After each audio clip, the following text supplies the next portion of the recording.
Hello, everyone. Welcome to another episode of the Geek Out Room podcast. Don't forget you can watch our episodes over on our YouTube channel, Sauceless Entertainment. You can also listen to our episodes over on Spotify and Apple Podcasts. Just type in Geek Out Room podcast in the search engine and you should find us. These characters feel adult, right? You have characters like Invisigirl, who has a past, just like everybody else, a troubled past at that, and she's trying to do better. A lot of these characters are trying to do better. They're trying to redeem themselves.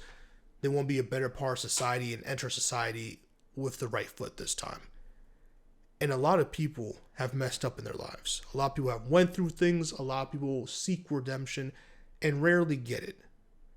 So when you see this game of a bunch of misfits, they're actually misfits and they're actually troubled. And for all intents and purposes, and probably for the right reasons, people want to abandon them and give up on them. There's someone or some people, very few, that don't want to do that, that want to give them a chance, that want to show that they can live a better lives and give them the tools to do that. And honestly, this is going to maybe sound too deep for some people, but it reminds me of the prison system in the United States.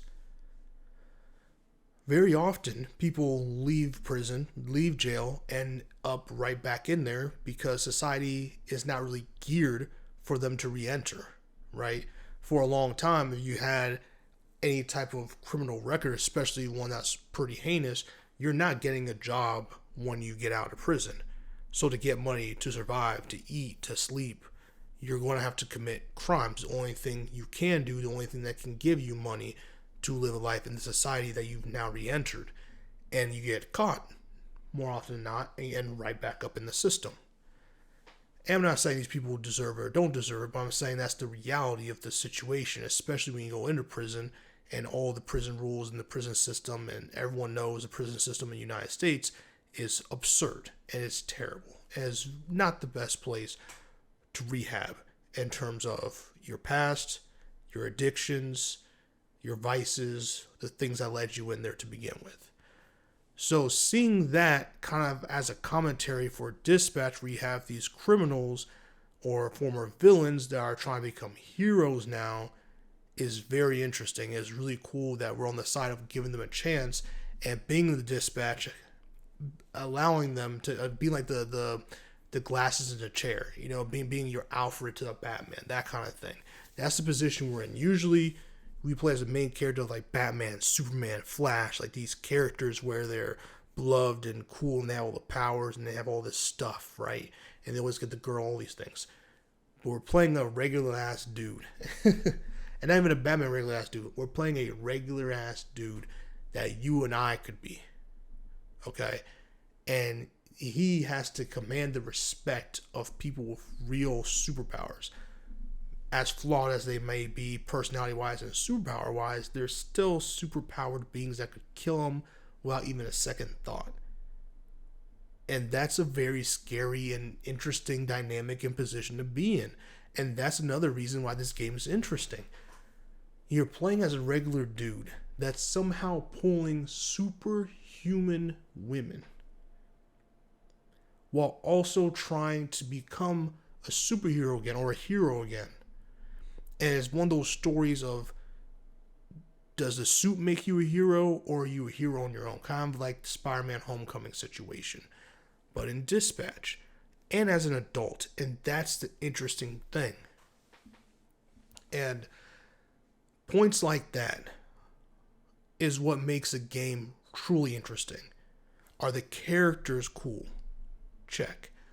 Are the characters, do they have, if it's a cast, are they dynamic? Are they interesting? Do they play well off each other? How's the voice acting for animated stuff?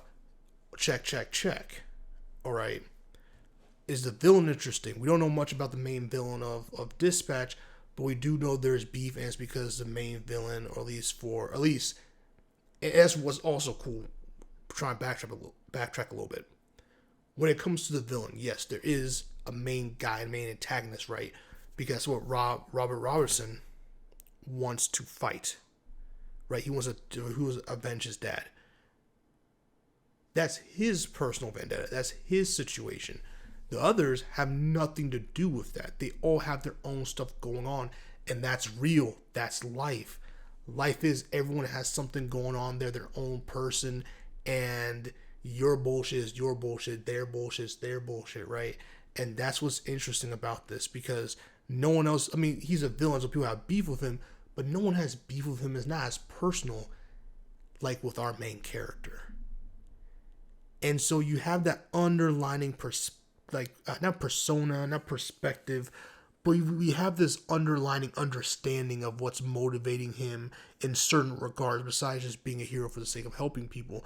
We also know that darkness in him, right? Because like everybody else, he has his own trouble past. He has this vengeance that he's itching to take out, and he's waiting to get his suit back. He that's the only way he can exact his revenge and be a hero again, and move on and change the narrative for him, right? That's what he's trying to do. That's what he wants. That's what he lives, breathes, sleeps, and eats, right? And at the end of the day, he's still dealing with mundane tasks, right? People underestimate him because they just see him as a guy that doesn't seem to have any superpowers, that has very average IQ, and he's broken poor. And it, for all intents and purposes, kind of antisocial. And so having a main character like that in the world of heroes can be real scary to write a character like that. But when you write the character well and you make it fun and you make the choices fun, that is a recipe for a great game. Choice-based games are fun because you get to really live out and kind of watch. It's like an interactive movie. It's an interactive movie. I don't know if y'all remember that movie that came out about like maybe 6 years ago or so now, maybe 5 or so years ago. Black Mirror Bandersnatch, was it? Or something like that? Where you could watch a Black Mirror episode that was interactive. Like, it's kind of like that. It's kind of like that. And this game, when the season's done or when it's all said and done, is going to be a game that has a very strong story. I'm not surprised. I think the creators of The Wolf Among Us was a part of this game. And if that's the case, I'm telling, or at least the writer, I forgot which position, but if that's the case, you could see it because it has